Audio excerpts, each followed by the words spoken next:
Hola, soy Max Kaiser. Suena bien, ¿eh?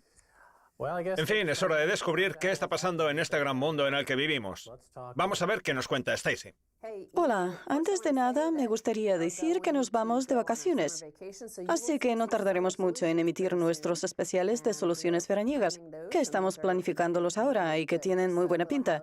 En fin, vamos a ver un titular de la semana pasada que trata sobre un tema del que llevamos 10 años hablando en Kaiser Report: la batalla entre el capital y la mano de obra, entre los privilegiados por el Banco Central y el resto. A ver, no se trata de un titular como tal, pero sí que es relevante y va a dar pie al resto de titulares que vamos a ver hoy. La bolsa sube mientras los decepcionantes datos de empleo alimentan la esperanza de que la Reserva Federal baje los intereses. O sea, que existe un conflicto real entre las necesidades de los especuladores de Wall Street y el resto de la población. De hecho, tú ya has dicho en alguna ocasión que lo que es bueno para los trabajadores es malo para Wall Street. Pues bien, llevamos 35 años en los que Wall Street es la única que recibe buenas noticias. Y cada vez que surge un pequeño indicio de que los salarios empiezan a subir o de que los trabajadores vuelven a recuperar la dignidad, Wall Street se viene abajo y obliga a la Reserva Federal a intervenir en contra de los trabajadores para salvar a Wall Street. Es que antes existía una cosa que se llamaba ciclo económico, en el que a veces había inflación, con una subida de los precios y los salarios, lo cual obligaba al Banco Central a subir los intereses para evitar que la inflación se disparase, aportando durante un periodo de tiempo un cierto equilibrio hasta que sucedía lo contrario. Los precios bajaban demasiado, y entonces, para estimular la economía, el Banco Central bajaba los intereses. Esa es la relación que debería existir entre el Banco Central y la economía real.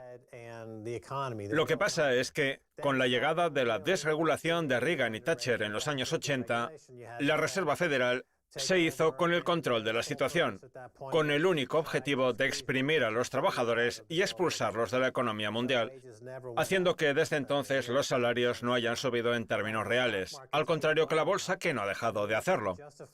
Y todo eso la Reserva Federal lo justifica con el argumento de que tiene que luchar contra la deflación, a pesar de que eso es precisamente lo que están provocando, con una emisión de moneda que no hace otra cosa que aumentar la deuda. De hecho, tenemos una enorme burbuja de deuda, una auténtica explosión, pero que no genera crecimiento salarial alguno. Es más, si la remuneración económica reflejara la emisión de moneda que se viene llevando a cabo desde 1985, los salarios serían de unos 45 o 50 dólares la hora. Lo que pasa es que con la entrada de China en la economía mundial, han externalizado todos los puestos de trabajo al gigante asiático, han acabado con toda la mano de obra organizada y han desmantelado la clase media estadounidense, dejando que la Reserva Federal emita moneda para sus amigos, pero sin que ese dinero penetre en la economía real. Por lo que parece, si los salarios hubieran aumentado acordes a la inflación desde 1971, cuando abandonamos la norma del oro, ahora el salario mínimo sería de 33 dólares la hora. El problema es que el Banco Central no hace públicas sus cuentas, lo cual impide saber cuánta moneda se está emitiendo. Aunque sí que podemos hacernos una idea a juzgar por esos 33 dólares de los que hablamos, que contrastan con los 10 en los que está fijado el salario mínimo por hora a día de hoy. Y como sueles señalar tú, con la deuda está pasando lo mismo que con el planeta, que está alcanzando el tope de su capacidad de carga.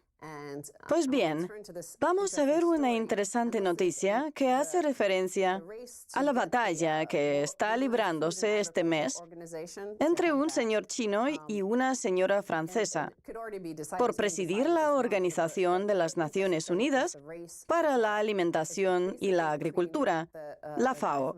Lo que está haciendo la señora es intentar recabar el apoyo de Estados Unidos, cuando Estados Unidos a quien apoya es a un candidato de Georgia. Vamos a ver de qué forma está intentando lograr su apoyo. La candidata francesa a la presidencia de la FAO no defenderá la postura de la Unión Europea sobre los alimentos modificados genéticamente. Catherine Jocelyn Lanel informa a Estados Unidos que se mostraría más favorable a sus intereses desde su cargo en la ONU. La candidata europea a presidir la FAO, la organización por la que se rigen legisladores de todo el mundo, ha prometido a Estados Unidos que no defenderá la postura de la Unión Europea, contraria a la distribución internacional de alimentos modificados genéticamente. Según un informe oficial estadounidense, el pasado 15 de mayo, en una reunión con las autoridades estadounidenses, Catherine Ghislaine Lanel intentó ganarse el apoyo de Estados Unidos, prometiendo que, de ser ella la elegida, la FAO adoptará una postura más favorable a los intereses estadounidenses y a la aceptación de los alimentos modificados genéticamente y de la edición genómica. Vamos a retrotraernos a la historia de lo que vino a llamarse en su momento las semillas únicas o semillas Terminator, un producto de Monsanto que ha acabado prohibiéndose, pero que pone de manifiesto la intención del sector de los alimentos modificados genéticamente. Estas semillas daban origen a una serie de plantas incapaces de reproducirse, por lo que las cosechas no podían extenderse en el tiempo. No podían guardarse las semillas para plantarlas en el futuro, lo que llevan haciendo los agricultores desde hace 5.000 años. Exacto. Vamos, que obligaban a comprar semillas nuevas todos los años, con un precio controlado por un monopolio que era el dueño de su propiedad intelectual, lo cual provocó el suicidio de miles de agricultores en la India.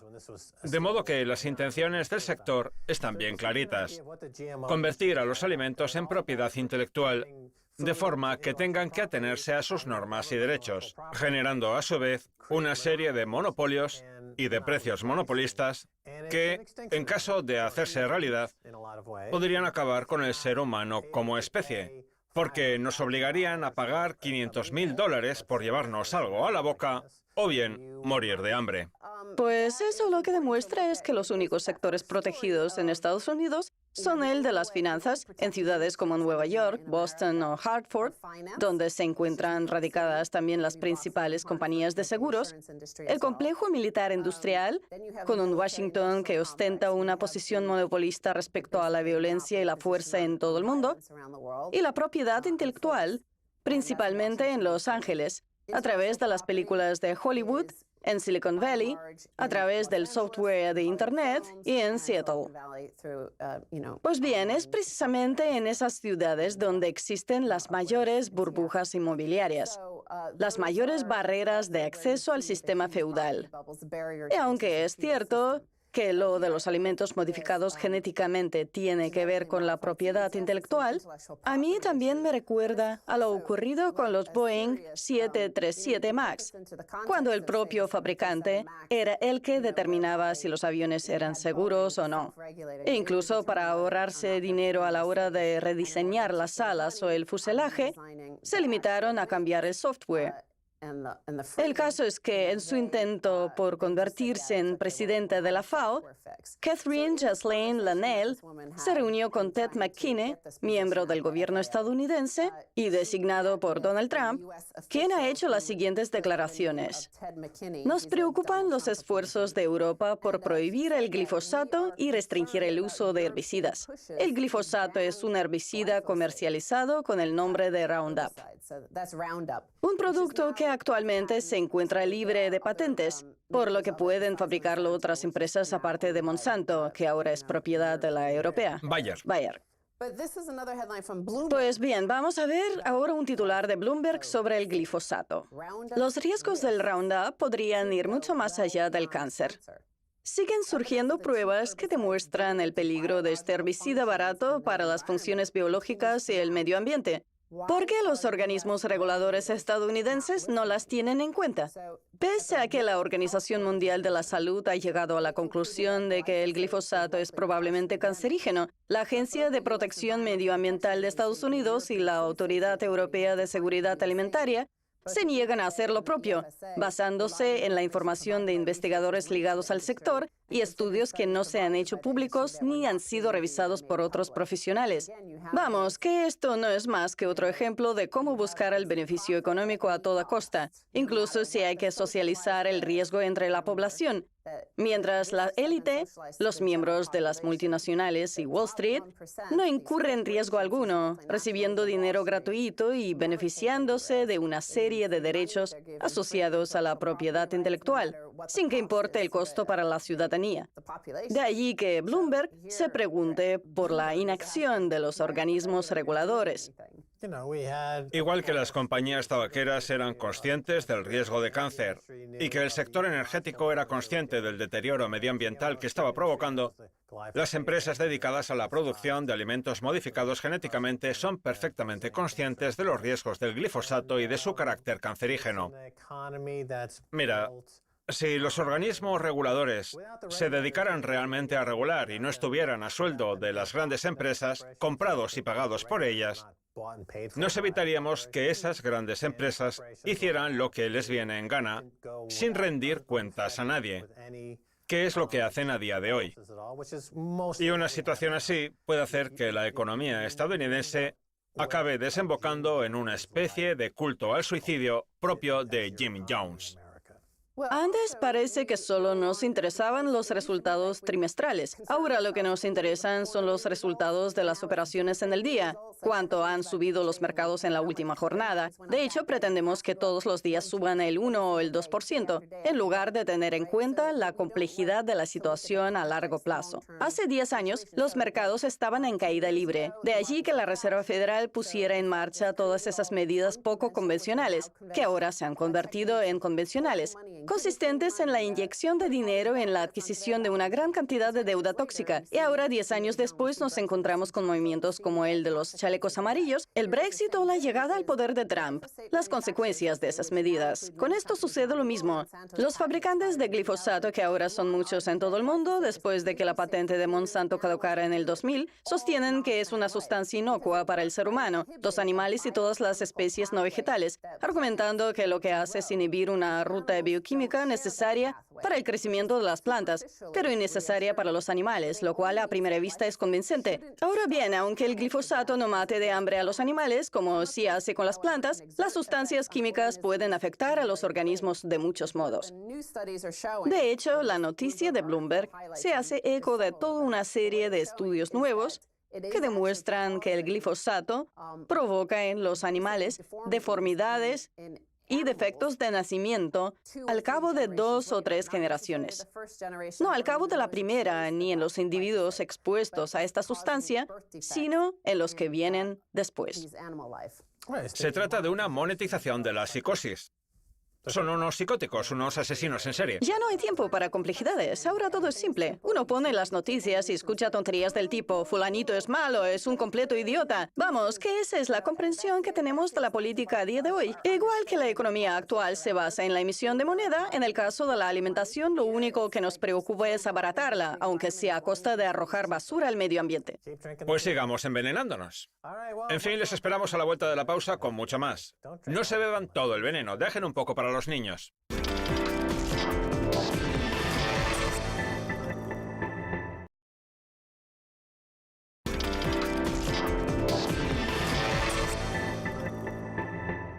Bienvenidos de nuevo a Kaiser Reports en Más Kaiser. Es hora de seguir hablando con Michael Pento de pentoport.com. Bienvenido de nuevo, Michael. Gracias por volver a invitarme, Max. Muy bien, Michael, vamos a hablar del oro. Stan Druckenmiller, inversor multimillonario, vaticina que los intereses van a caer hasta el 0%. ¿Cómo es que el oro no está reaccionando de manera más significativa? A lo mejor es que todo el mundo está acumulando bitcoins, Max. Que por cierto, he dado un poco marcha atrás con el tema del bitcoin, porque estaba convencido de que el precio iba a caer hasta 0. Pero si queremos escapar de una economía comunista o hiperinflacionista, el Bitcoin sí que tiene sentido como lugar en el que depositar nuestro dinero, así que no creo que vaya a caer tanto, aunque tampoco creo que vaya a alcanzar los $100.000 como sostiene, por ejemplo, Tom Lee o como llegué incluso a pensar yo. Pero bueno, volviendo a su pregunta, Max, de por qué el oro no sube de precio, lo cierto es que el rendimiento del metal desde el año 2000 ha sido mejor que el de la bolsa. Y yo creo que aún le quedan nuevos máximos históricos por alcanzar. La Reserva Federal va a volver a bajar los intereses al 0% y a recuperar la flexibilización cuantitativa. Va a aprobarse una renta básica universal. Va a imponerse la teoría monetaria moderna. Va a inyectarse dinero en la economía. Ahora bien, el problema de eso es que cuando la economía vuelva a entrar en recesión, entonces no habrá munición para combatirlo, porque los intereses no se podrán bajar más. A día de hoy solo hay un margen de 225 puntos básicos hasta alcanzar el mínimo posible, que es el nivel al que Jerome Powell ha reconocido que vamos a llegar. Es decir, que los intereses se van a quedar como en el BCE o como en el Banco de Japón, así que a la gente los dólares no van a interesarle más que los euros o los yenes, y eso va a hacer que el precio del oro se dispare. Los intereses caerán y el dólar perderá su estatus de divisa de reserva mundial, un proceso que ya ha comenzado. Ahora bien, el caso de las empresas mineras será distinto, porque esas compañías se basan fundamentalmente en las acciones, y en una situación de depresión deflacionista como la que se nos avecina, el comportamiento de las acciones no suele ser demasiado bueno. En cambio, al oro físico le irá mucho mejor. Permítame que lo interrumpa. El oro cotiza en máximos históricos en países como Australia. Sí. Y también en Brasil. Y los roza en Rusia y Canadá. Sí. Vamos, que se sitúa en máximos históricos o cerca de ellos, en la amplia mayoría de los países con un rendimiento que estos últimos años ha sido superior al del mercado. Pero bueno, vamos a hablar de la relación entre el oro y el Bitcoin, que está adquiriendo una relevancia cada vez mayor. Al Bitcoin le ha ido tan bien en los últimos años que han surgido una serie de magnates como Barry Silbert, de Grayscale Investments. Pues bien, Barry se ha gastado un dineral en una campaña publicitaria titulada Venda su oro, que ha tenido una gran repercusión en el mercado, con una comunidad del metal que ha reaccionado con nerviosismo. ¿Qué piensa usted? Desde el punto de vista estrictamente del marketing, ¿por qué no es capaz el oro de venderse mejor? ¿Por qué tiene que estar todo el rato a la defensiva? Si es tan maravilloso el oro, ¿por qué les entra el miedo? ¿Usted qué piensa, Michael Pento? Porque es el elemento más revelador que hay. Cuando al oro le va bien es porque estamos en depresión o en una situación de hiperinflación. Dos contextos muy negativos para los bancos y los gobiernos. De ahí que tengan tanto interés en que su precio baje. No sé si con el Bitcoin pasará lo mismo, aunque se trata de un mercado mucho más pequeño. Así que no creo que suscite la misma atención que el metal. Pero lo que está claro es que a Jamie Dimon el oro nunca le va a gustar, igual que a los gobiernos, porque el oro es la verdad, lo que lo revela todo. La forma más honesta de dinero que existe. Y cuando a esa forma de dinero le va mejor que a esos trozos inservibles de papel, que son los que emiten los bancos centrales, entonces se pone de manifiesto lo que son. Y eso no les gusta, por eso necesita portavoces. Pero lo que la gente tiene que entender, Max, es que si busca un auténtico mecanismo de almacenamiento de valor, que además funciona desde hace miles de años, entonces tiene que invertir en oro físico, que es lo único que permite mantener el poder adquisitivo frente a las divisas nacionales, frente a los países donde viven. Como usted señala, el oro cotiza en máximos históricos en gran parte del mundo, y yo creo que pronto hará lo propio frente a una divisa con tantos defectos como es el dólar. De acuerdo. La presidenta del FMI, Christine Lagarde, ha declarado hace poco que la entidad se plantea emitir unos derechos especiales de giro criptográficos. ¿Qué opina usted sobre esos derechos? Porque nuestro amigo Jim Rickards siempre dice que serán la base de la solución a la próxima crisis, incluso por encima del oro, vaticinando la creación de una entidad prestataria basada en ellos que engullirá toda la deuda tóxica de los bancos centrales. El caso es que Christine Lagarde ha hecho referencia a esos derechos especiales de giro criptográficos. ¿Qué opina al respecto, Michael?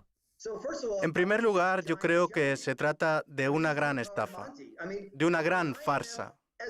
¿De qué están compuestos los derechos especiales de giro del FMI?